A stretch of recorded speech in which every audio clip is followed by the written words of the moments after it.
Hi, everybody. This is Helena Hart. Welcome back to my Master Your Magnetism podcast. I'm talking with Mike Goldstein today, my very good friend and fellow coach. He's the founder of Easy Dating Coach. Welcome, Mike. Thank you for joining me again. Thanks for having me. I'm really looking forward to this topic. I actually did an Instagram story earlier saying that we were going to be recording an episode, and a question came through that we thought was so fantastic. We wanted to create a whole episode just around that. She asked if we could talk about some barriers to connection or emotional intimacy that men have when dating and how our feminine energy can help there. And this could apply to any stage of a relationship. So is there anything you want to say before we get started, Mike? Yes, I want to be crystal clear that this is not about coddling a man's ego. We would never advise that a woman should settle. Sometimes it's best to walk away if the situation isn't in alignment with what you want. But what we are going to talk about, these are real fears that many good men have. So it's important to be aware of these when you're dating. Absolutely. I love that you mentioned that right up front. We're going to be sharing 4 barriers to connection or emotional intimacy that men can have in dating and relationships. And we have some of these fears and insecurities as well, but I really wanted to get a man's perspective on this topic. And if you've heard some of our other episodes, we love sharing content together. We work together, we coach clients together. And so I asked Mike if he could share some barriers to connection from a man's perspective. And then I have my feminine energy approach for what to do to help turn some of this around or become aware of it in the first place. And Mike, I would love to get your perspective on that as well. So are we ready to dive into number 1? Yeah, let's do it. So what's the first barrier to connection or emotional intimacy that men can have in dating and relationships? All right, number 1 is a man being afraid to approach or ask a woman on a date, fear of rejection, that she may not be interested, and not wanting to come across as too forward and making the woman feel uncomfortable, especially if he doesn't know if she's truly interested yet. I'm so glad we're starting with this one. I don't know if you know this, Mike, but Tom and I have talked about in the past that if we had met at a grocery store or out one night or something, he actually probably would not have approached me. The fact that we met online showed him that I was single and open to dating or open to a relationship. But this can happen online as well. I think men, especially if they're used to getting rejected left and right when they're online dating, they might feel a little afraid or timid about being too forward and asking a woman on a date quickly or something like that. So I think if you're out in person, showing that you're interested is really important. Just being open and receptive, making eye contact and smiling can be huge. And if you're online dating and you've been chatting with a man for a little while and he seems interested, I think it's completely fine to say, it's been great getting to know you. It would feel really good to meet up in person sometime. What do you think? And then see if he picks up the ball and runs with it from there. If he doesn't, that's your clue that he's a time waster and you can drop him and move on from that point. But what do you think about that, Mike? I don't think that's jumping into your masculine energy. That's just conveying what would feel good to you and seeing whether or not the man steps up. Yeah, I mean, I think that's such a good use of time. Like, let's just get on a date. And also, I want to add in person, this is a tip that, frankly, no women are doing. So you can have such a competitive advantage. If you are excited by a guy, give him a wave and a smile. Because a wave kind of tells him he has to do something. It's like, hold on, I need to respond to this wave. What am I going to do? Am I going to approach her? Am I going to wave back? What is my response? That is so great. I've actually never heard you share that before in all of these years of episodes that we've recorded together. So thank you for sharing that. And I think it's the really good guys that can be afraid of not wanting to be too forward. The players or the aggressive guys or the men that just do this every weekend and they're so skilled at approaching women and being charming and chatting them up. Those aren't necessarily the guys that you want for a long-term partnership. And so it's just important to keep this in mind. Do you agree, Mike? 100%. That is absolutely right. Okay, so I'm actually really looking forward to hearing the rest of these. What is the second barrier to connection or emotional intimacy that men can have in dating and relationships? Yeah, we don't want to disappoint a woman. We can sometimes be self-conscious about where we are in life. That could include career, money, living situation, or still being single after a certain age. It's so true. And women can have these insecurities and fears as well, just like I mentioned at the very beginning of this episode. So, this can show up early on in dating or throughout the course of your relationship. I think a great way to handle this is by showing appreciation. If you're just dating a man, letting him know you're having a good time or you had a great time on your last date, it would feel good to see them again sometime and then see what he does from there. Or when you're talking with him, coming from a place of curiosity, not just going down this checklist trying to see if he ticks all the boxes on your list, and not trying to force an outcome when getting to know a man, just being open and receptive, like we talked about in the first one, and showing interest that way. What do you think about that, Mike?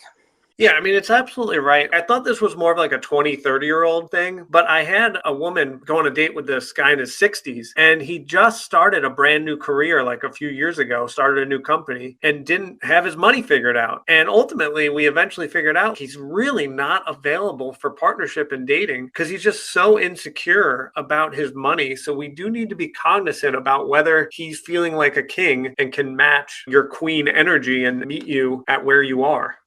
That's such a good point. So this isn't about waiting for a man and being endlessly understanding, because that can be a great sounding excuse. I'm working on my career, I'm building this business. And for some men, that might be true. But for others, they say that, but they're really actually emotionally unavailable. And women can wait around endlessly for men like that. So it's not about just dropping a guy because he's not where you want him to be. It's about seeing if the two of you are in alignment, seeing if he's actually available for a relationship and looking for that and taking the steps toward that with you. Do you agree? Absolutely. And it is about getting really curious because some men will be available for relationship and other men won't. And you just need to ask them and kind of figure it out by what they say and then what their actions are. Yeah, I was actually talking to Tom about this not too long ago, and he said that that's a real thing. That's a real fear that men experience, feeling like they want to be at a certain place in life, especially if they're looking to settle down and have a family, maybe buy a house one day with their partner or before they meet the right person. But he also said that that's not going to prevent a man who meets a woman who he feels is truly his soulmate, who's truly right for him. That's not going to stop him from moving the relationship forward because he's not going to want to lose that woman. So, this is such important information to talk about. Is there anything you want to say on this one? Are we ready to move into number 3? Yeah, I think we can go to number 3. Okay, great. So, what is that third barrier to connection and intimacy? Yeah, some men are showing up with trauma or baggage from past relationships. Maybe they're heartbroken in the past or they're not over their ex.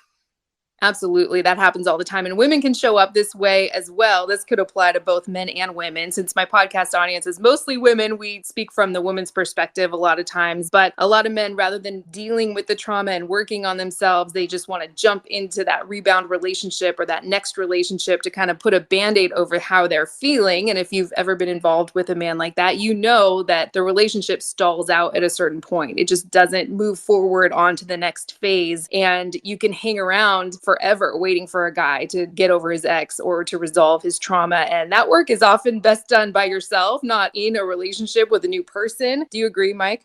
Totally. I think it's just so important to ask a man, what did he learn from his past relationship? So you're not going into like, tell me about your ex. Was she prettier than me? Was she blah, blah, blah? Just what did you learn from your past relationships or what are you working on? And see if he's working on something.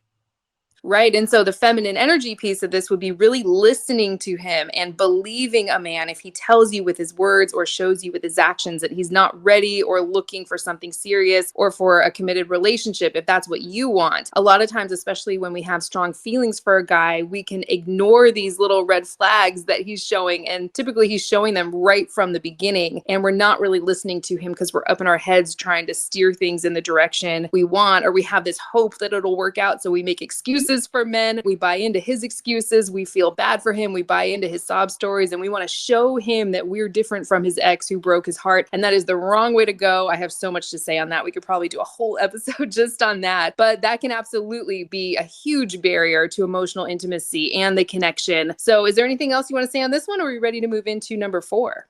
Yeah, let's go to number 4. And this one is so freaking important. It's a man's insecurities about being vulnerable.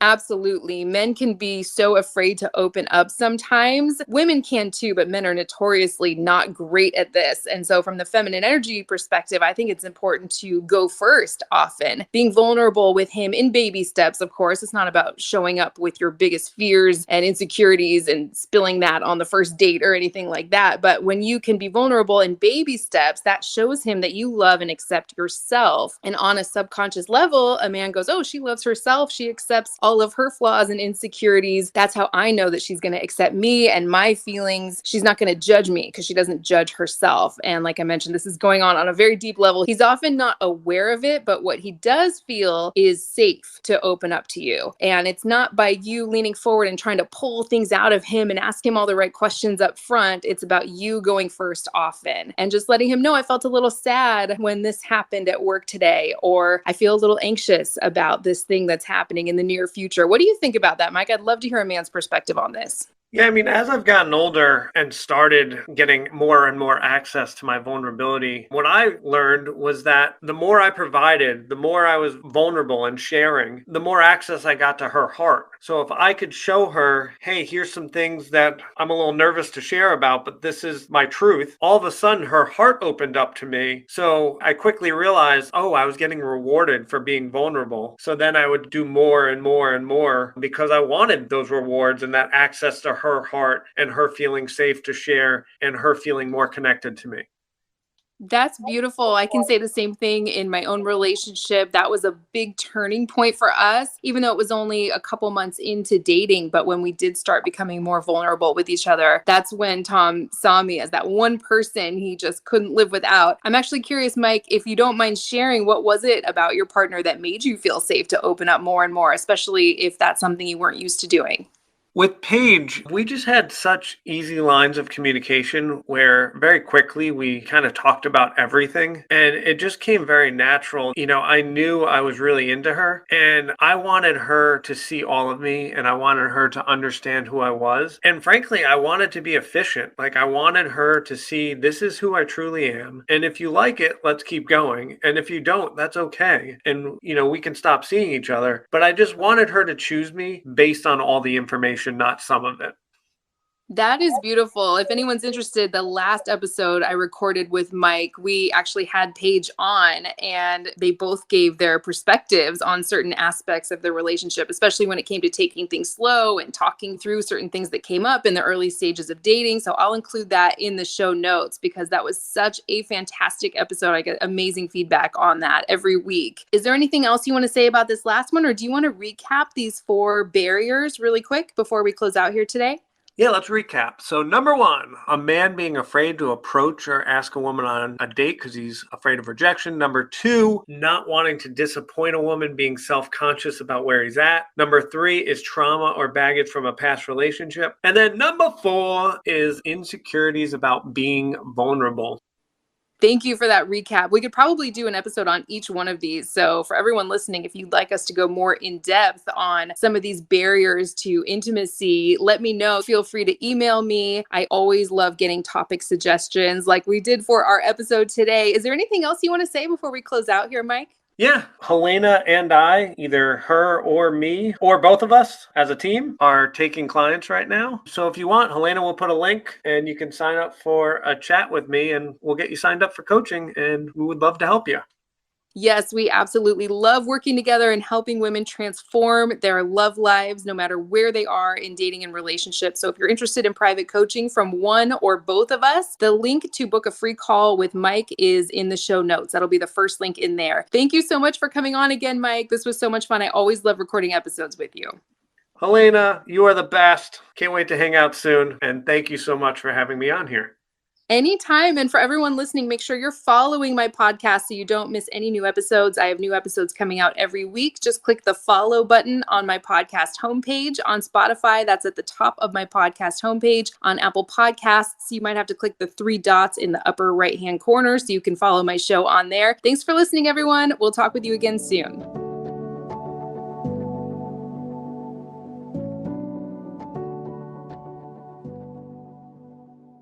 The biggest mistake women make when a man is hot and cold, acting distant, or pulling away is something called a connection barrier, and it only pushes him further away. If you'd like to read about what a connection barrier is so you don't accidentally make it, go to forever1234.com. Again, that's forever1234.com.